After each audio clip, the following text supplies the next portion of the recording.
yang menyehatkan begitu, terutama karena tadi persoalan-persoalan kepengapan, kenyamanan udara, karena di rawa-rawa itu udara menjadi berbau ya, karena banyak yang mampet, kanal-kanal dan sebagainya, itu terjadi pembusukan bakteri oleh bakteri pembusuk sehingga udara menjadi pengap dan berbau. Dan di ketinggian itu menjadi segar dengan oksigen yang lebih banyak, pepohonan yang lebih banyak, dengan keteduhan dan sebagainya. Jadi memang daerah tinggi itu sampai sekarang pun sebenarnya puncak itu dipakai untuk destinasi atau refreshing weekend oleh orang-orang Jakarta, karena di ketinggian itu sesuatu yang lebih nyaman. Dan di Bandung waktu itu ke Dabutihes, lalu juga ke Lembang. Jadi memang mencari kesegaran. Nah, saat itu memang yang dipakai transportasi adalah kereta kuda, kereta sapi. Dan kita bisa lihat mereka pun setelah memasuki pedalaman ke arah dalam, ke arah tengah dari Pulau Jawa bagian barat ini, mereka lalu berkenalan dengan alam-alam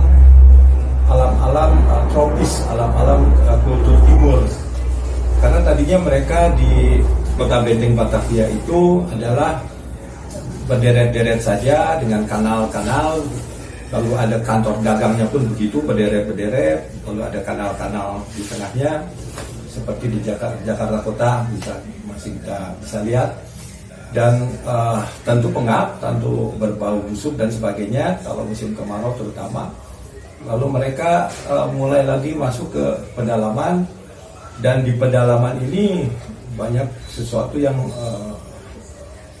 panorama yang menarik, kultur masyarakat juga menarik, baik dari budaya maupun arsitekturnya atau mungkin landscape yang ada. Jadi suasana-suasana itu mereka cerap juga, mereka pelajari, mereka amati, dan mereka kenali akhirnya. Sehingga nantinya suatu saat mereka membuat rumah land house atau rumah besar dengan kafling besar, tidak berderet-deret lagi yang sumpah seperti di Kastil Batavia atau di Gambir, tapi mereka sudah membuat kafling-kafling dengan rumahnya tunggal di tengah yang dinamakan open bow. Jadi bangunan diletakkan di tengah kafling sehingga masih ada ruangan halaman itu mengelilinginya. Sehingga dengan demikian semua ruangan-ruangan di dalam rumah tersebut bisa diberikan bukaan jendela maupun bovenlicht yang dapat memasukkan udara maupun cahaya. Dan ini adalah keinginan untuk penghuni supaya dia bisa punya kesegaran dan juga terhindar dari penyakit bakteri-bakteri yang berbahaya. Nah, open bow ini seperti kafling-kafling atau rumah-rumah villa di Bandung, di sekitar Dago, di Cipaganti, itu biasanya rumah diletakkan tunggal di tengah, lalu ada halaman belakang, halaman pinggir, kanan, kiri, dan depan. Dan rumah mempunyai bukaan ke semua arah. Nah, karena mereka mempelajari ternyata di alam tropis ini memang harus demikian, kalau tidak akan sumpah. Beda dengan iklim mereka di Eropa. Jadi iklim tropis memberikan arahan berarsitektur harus seperti apa, mencipta ruang juga harus seperti apa. Jadi rumah-rumah Landhuisen atau open bow tadi itu sudah bergerak karena mereka juga sudah adaptasi, orang Eropa itu, orang Belanda sudah beradaptasi dengan iklim dan kultur masyarakat lokal. Jadi mereka melihat rumah-rumah masyarakat lokal pun itu sifatnya terbuka.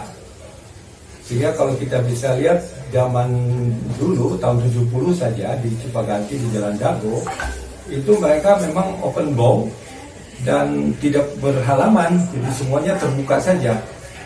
Jadi di Jalan Cipaganti itu berhalaman tapi tidak dipagar. Jadi tetap ada halamannya malah luas dan tidak diberikan pagar. Itu di Jalan Dago juga seperti itu. Dan mereka ingin melihat alam seluas-luasnya. Yang tadinya mereka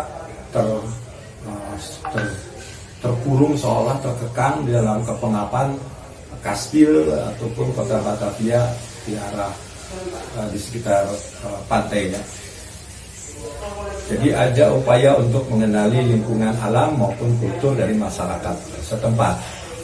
Nah, kita bisa lihat komoditas yang ada di Priangan itu tadi sudah diceritakan juga, ada masalah kopi, ada teh, dan akhir-akhir ini setelah ditemukan kina untuk malaria, kina juga dikembangkan di dataran tinggi Bandung. Mereka juga lalu beradaptasi dan mengenali masyarakat setempat. Kita bisa lihat ada orang Nyonya Belanda berkebaya begitu, lalu ada pembantunya di sebelahnya juga berkebaya. Jadi memang mereka mencoba beradaptasi dengan kultur masyarakat setempat dengan berpakaian, lalu juga hidup lebih di kedalaman dengan kesegaran, dengan pohon-pohon, dengan ketinggian, dengan iklim yang dingin, dengan udara yang dingin. Mereka beradaptasi dan supaya terhindar dari kondisi-kondisi penyakit tropis tadi yang mulainya ada di Batavia lalu juga sampai di Walter Freden di tahun-tahun 1916. Nah, ini pada saat sebelum ibu kota Hindia Belanda dipindahkan, ini kita bisa lihat peta tahun 1910 ya. 1910 ini kita bisa lihat sebelum ada HFT 5 mengusulkan ibu kota Hindia Belanda dipindahkan, sebelum adanya wabah di Walter Freden, wabah penyakit malaria tropicana tadi. Ini tahun 1910 garnisum militer sudah dipindahkan dan termasuk juga sudah dipindahkan Departemen van Oorlog, jadi Departemen Peperangan Belanda, dan mereka menempati di sekitar sekarang ini sekitar daerah Nusantara Insulinde begitu, dan barak-barak atau markas-markas atau tangsi-tangsi militernya itu di arah Gudang Selatan, Gudang Utara. Jadi ini saya foto tahun 90, suasananya masih seperti itu. Dan kita bisa lihat pada petanya itu di utara Bandung itu masih kosong ya, 1810 ini masih kosong. Dan mereka baru mengembangkan kompleks militer, instalasi militer.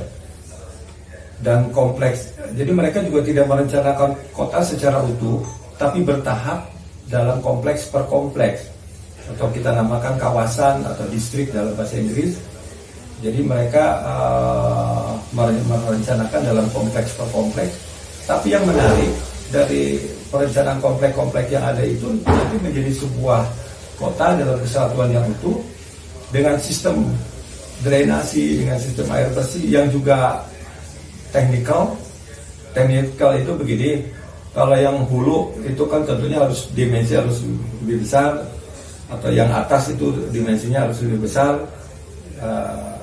Atau kebalik, kalau yang atas kecil semakin ke bawah besar gitu. Jadi ada main drain, ada branch drain dan sebagainya. Dan itu mereka pikirkan sehingga saluran-saluran sistem sanitasi maupun drainasi atau rerouting itu menjadi sesuatu yang utama untuk menangani daerah tropis yang harus ditangani pengaliran air hujan maupun air limbah atau buangan itu secara baik. Karena Bandung ini tadi juga sudah disebutkan berupa seperti mangkok begitu, lalu tengahnya itu adalah kira-kira di alun-alun. Nah, tapi bergeser ke utara, pengembangan orang Eropa itu ke utara, karena mereka juga menyenangi daerah ketinggian. Seperti di Dagotigo dan sebagainya, dan itu mereka lebih berkembang. Nah, yang ke selatan itu memang dari alun-alun atau rute Posweg ke arah selatan itu berkembang pula masyarakat pribumi, dan mereka seolah-olah dibatasi oleh jalan kereta api dan rute Posweg tadi. Nah, sebenarnya kampung-kampung kota itu muncul di kadang-kadang di tengah-tengah sesuatu plan mereka yang kompleks, lalu antara plan yang kompleks lagi tidak terencana, jadi muncullah di sana. Kita bisa lihat nanti kompleks yang pertama tadi itu adalah kompleks militer, lalu nanti yang kedua adalah kompleks Government Base River di daerah Gunung Sate, yang ketiga adalah kompleks Technical Hogeschool di sekitar ITB, lalu ada kompleks pabrik Kina, ada kompleks Juliana Hospital di Hasan Sadikin. Terus demikian mereka menyambungkan itu di dalam kompleks per kompleks menjadi sebuah kesatuan kota. Nah, mereka juga di daerah-daerah batasan sungai misalnya itu mereka buang, jadi tidak boleh dipakai. Nanti kita bisa lihat bagaimana pengaturan daerah-daerah tebing-tebing antara di jalan di kampung di Balubo dan sebagainya. Lalu kita bisa lihat di Ciamplas bawah itu, karena dulu tuh di Ciamplas bawah itu dibuang saja karena tebing-tebing curam, dan sekarang memang diisi karena masyarakat memakainya, lalu dipakai pemukiman dan sebagainya. Jadi memang kita bisa lihat mereka memplan dalam geometris dan kafling-kafling yang jelas.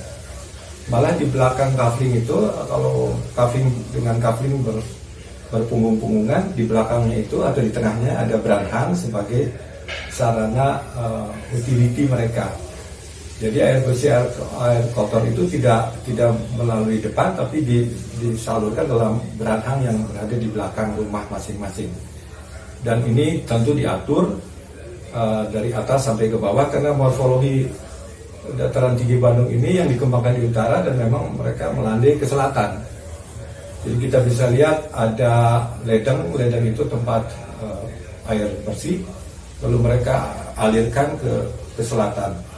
Lalu dari selatan untuk pembuangan kotoran juga itu sampai ditampung di daerah Tegalega yang dinamakan Inhofe Tank atau tangkinya Pak Inhofe begitu di sana. Dan waktu saya kecil tahun 70-an itu masih ada karena itu di kiri kanannya adalah daerah rendah dan itu kolam-kolam di sekitar Inhofe Tank itu dulu kolam-kolam. Sekarang sudah kering dan jadi perumahan untuk rumah-rumah. Nah, setelah kemerdekaan memang pemerintah juga mengembangkan kota Bandung dengan kompleks per kompleks.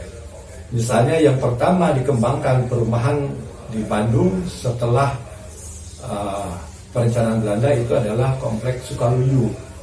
Jadi dulu di Jalan Surapati itu sampai di Jalan Gagak saja berhentinya. Di Jalan Buah Batu itu sampai di Jalan Banteng kalau nggak salah berhenti itu, buntu ya.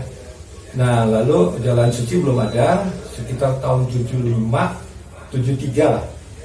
73 karena saya masih di SMP 5 waktu itu sekolah.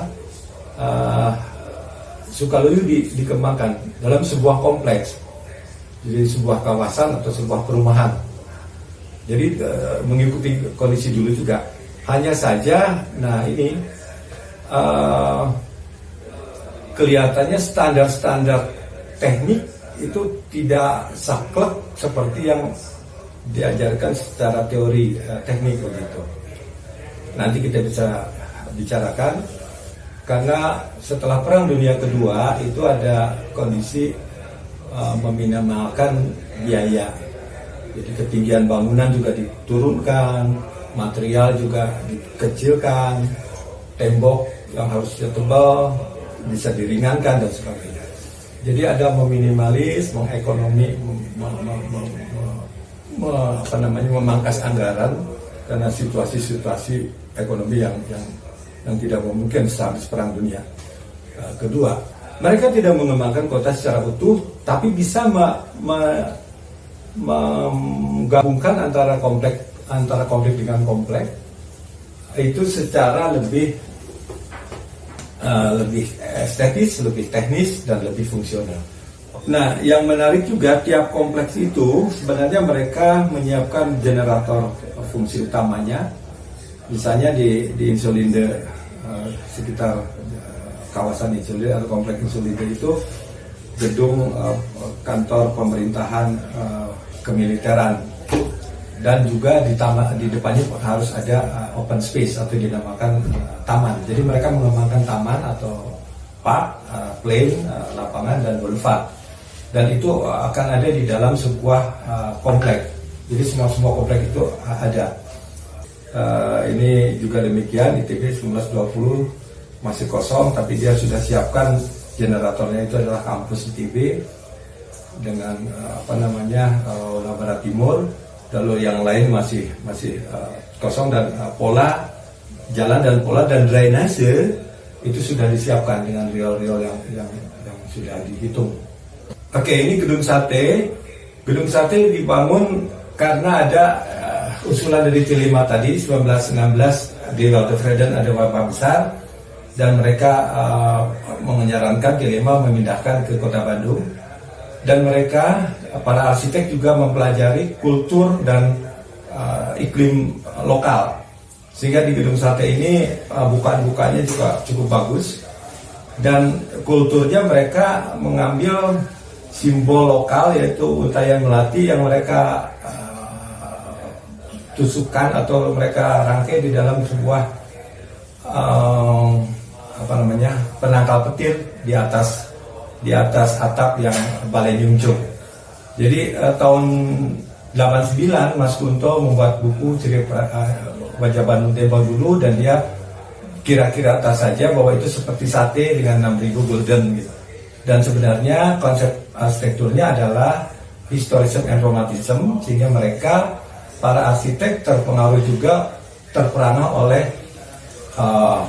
historis dan romantisnya kultur lokal, karena mereka juga akhirnya harus adaptasi dengan kondisi-kondisi lokal, seperti atap yang seperti Meru, seperti candi-candian yang diterapkan di fasad bangunannya dan sebagainya. Jadi mereka juga adopt dari masyarakat setempat.